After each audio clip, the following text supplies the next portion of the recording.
Okay, I'm AJ McKenna. My pronouns are she, her.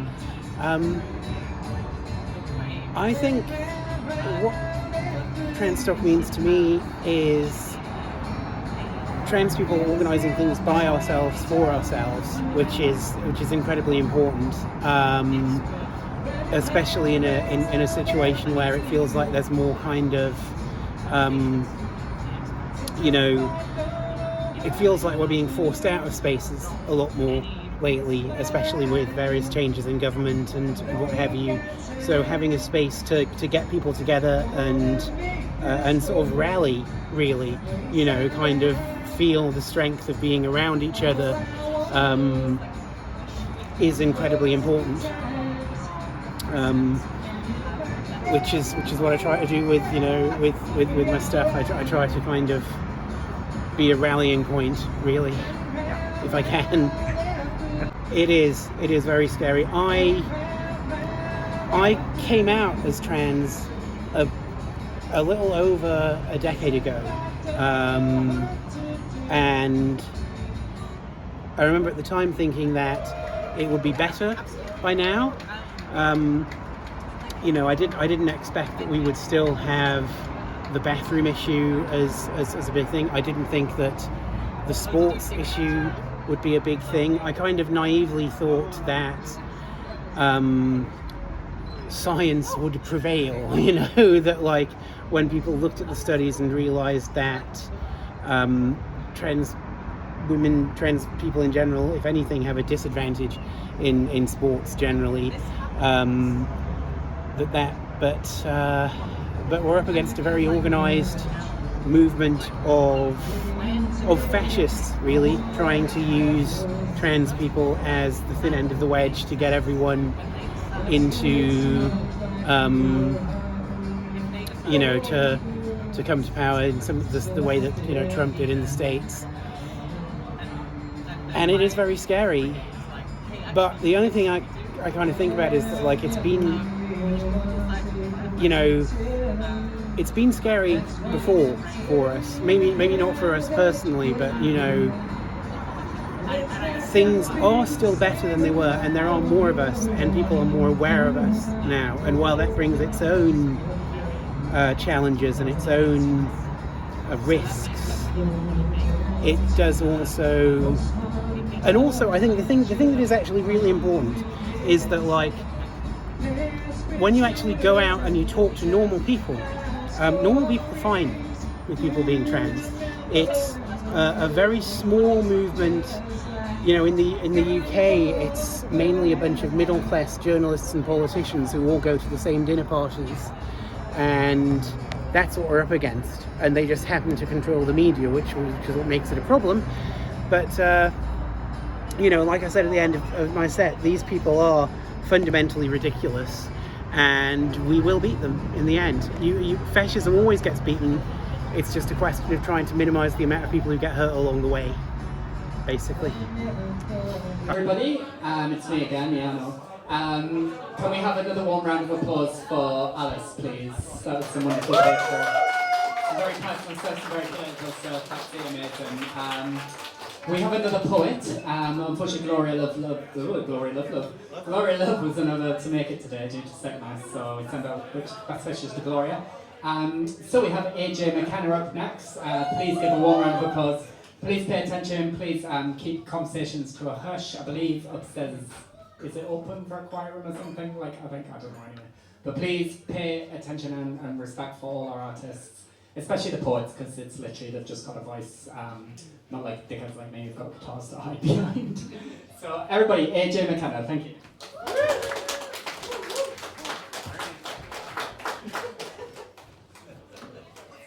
Yes, it was really nice to see Alice do the personal, sensitive stuff.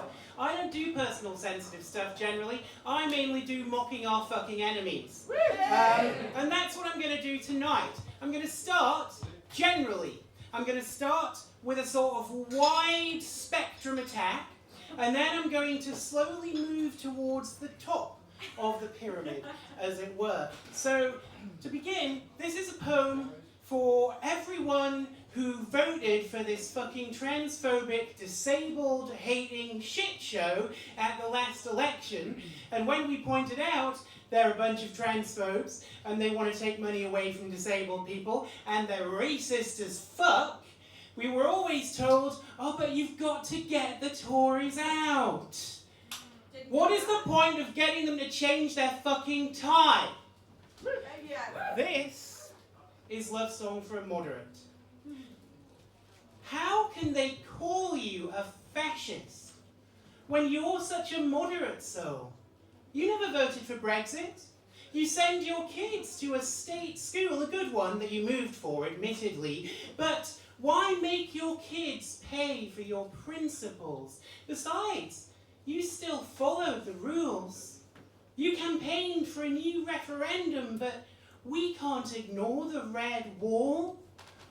Some people's concerns are legitimate. 2019 was a real wake-up call. We can't be beholden to activists, have to sacrifice some for the good of the whole. It's not fair that they call you a fascist. You're simply a moderate soul. And when the time comes, you will grass on your neighbours, and when all this is over, claim you never noticed the smell from the camp down the road. Yeah.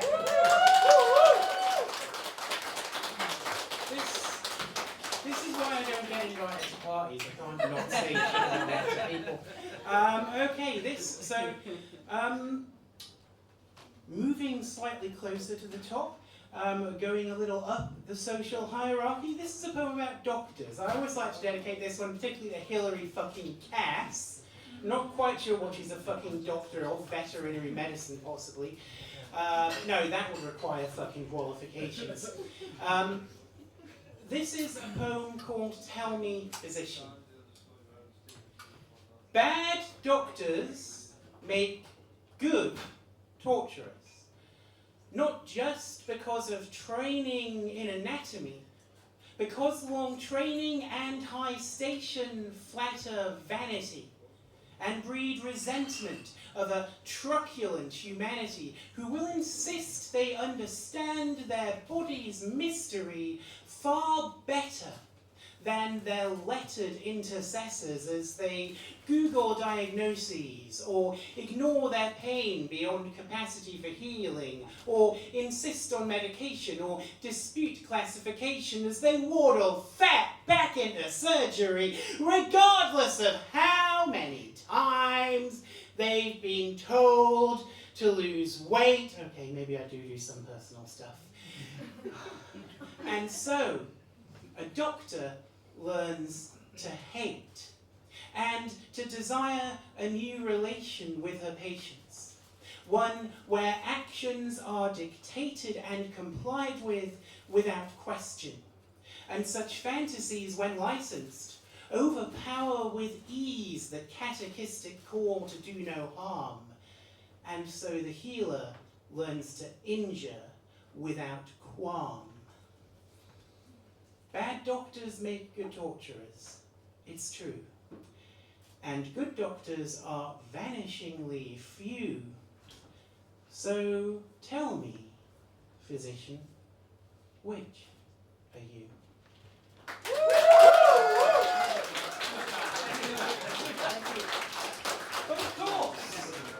But of course, even the doctors can say that they were only obeying orders. And who were they obeying those orders from? They were obeying those orders from Wes Streeting, our health secretary. That's right. That's right. Alice, I'm so glad you got me the shout cunt to begin with, because that, now I can go where I want to go. So this is a new poem. I wrote this for tonight. I wrote this because I was trying to think, Wes Streeting, you know what he does for his job, you know what he does during his 9 to 5, during his working day. He goes and he hangs out with TERFs and he has people from private healthcare companies just funneling money up his arse. And he listens to trans kids telling him how terrible it is to have to go through, and trans adults, we all fucking went there, telling him how terrible it is to go through an unwanted puberty.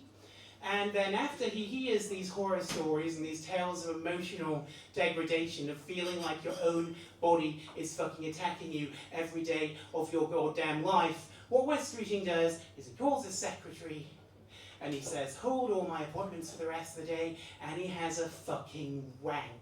And I just thought, if that's what he does for work, what the fuck does the bastard do to unwind? So this, fortunately, I have visions. And I had such a vision this week. This is what Wes Streeting does to unwind. This is called Patio Sallow.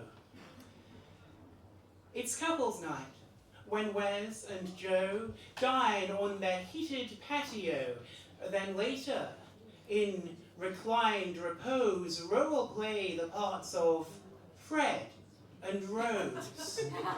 Joe, in wing collar, big lapels, makes Wesley's heart and part both swell. There's risk he'll prematurely mess his replica of Rose's dress, but Wes resists.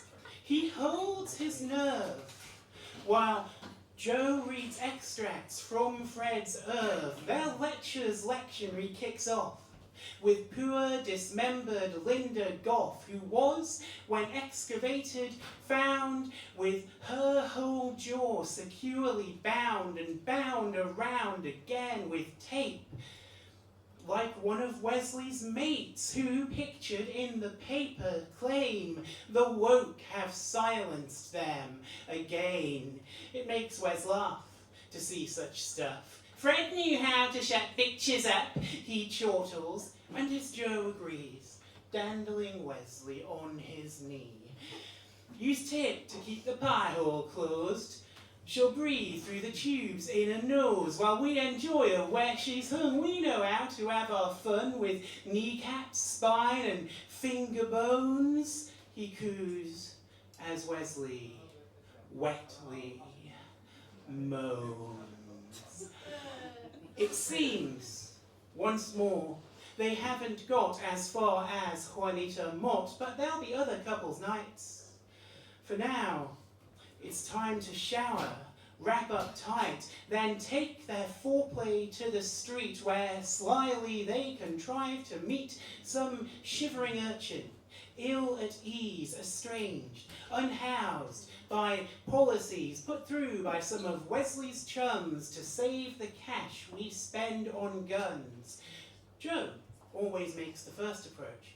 Wes must appear beyond reproach, and even in his rose disguise is likely to be recognized. Besides, Joe has the common touch, knows how to come on just enough to keep the mark from catching on to just what kind of action both he and Wesley have in mind.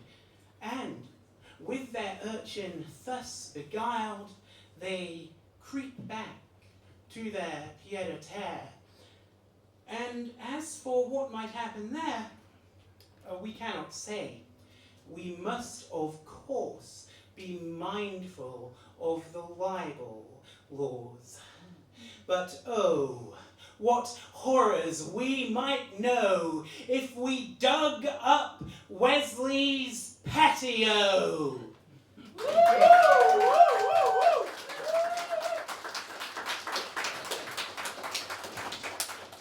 I always get really hydrated when I try to be parched.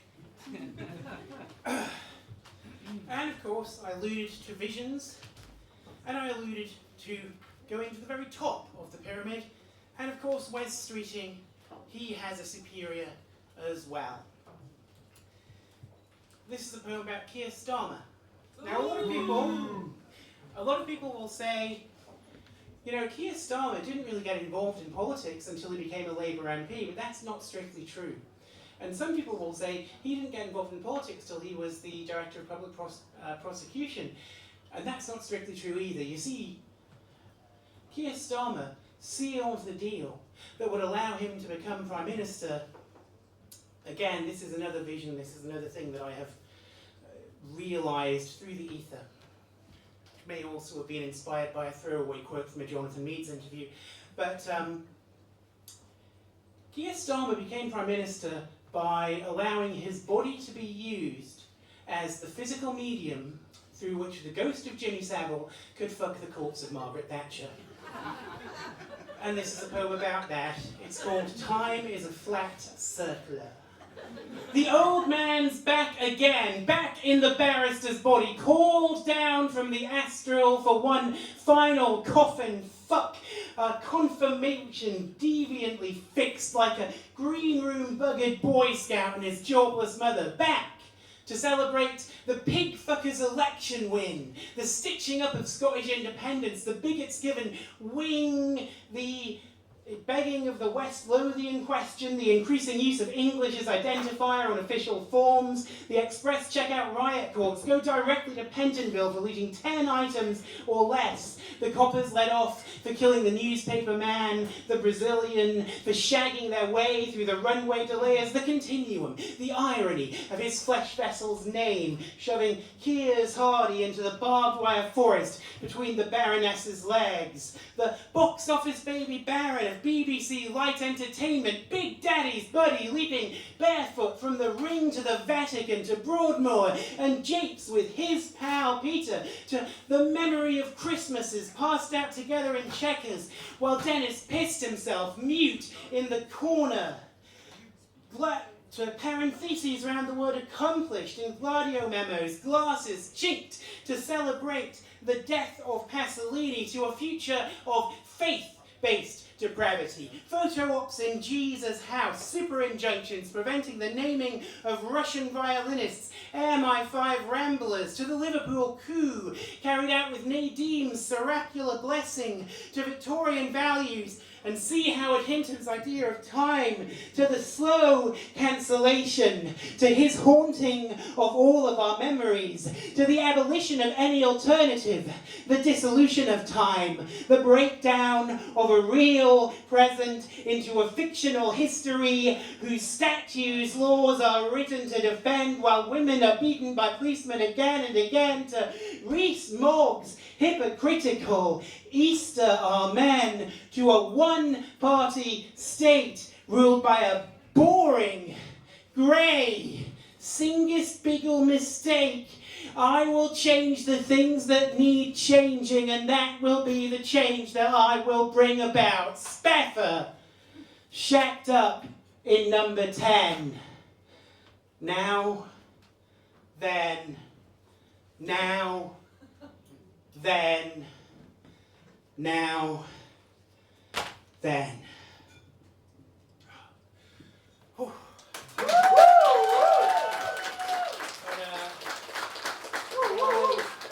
I can't, in good conscience, leave you with that image. I cannot leave you with the image of Keir Starmer as the warm, fleshy filling in a necrophiliac Savile Thatcher sandwich. I cannot do that. I should leave you with some kind of note of hope. So this is my hope for us. This is the secrets, almost silent, that we sang. It has to start in whispers, rehearsed behind closed doors. Mirror-practiced gestures, slowly savoured words. Jacquard, Damask, Devoré, rolled and tasted on the tongue. It is always sotto voce, this song, when first it is sung. And for some it never rises to a higher tone and pitch.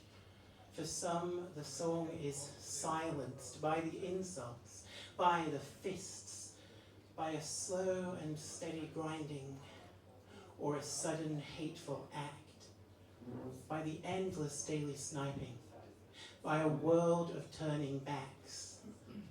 But I hope our song keeps growing, and I pray that it gets loud to the point where every single voice that wants us quiet drowns in a never-ending chorus, in a sea of singers, proud, no more content to sit and listen, cowed to silence by the noise of those who tell us that we're twisted, who say that it's a choice, when we can no more choose these feelings than our skin can pick its shade. But there is one thing we can choose, and that's not to be afraid. There is no reason to be afraid of these people, because they are fucking ridiculous, and we are going to fucking beat them. Thank you for your time.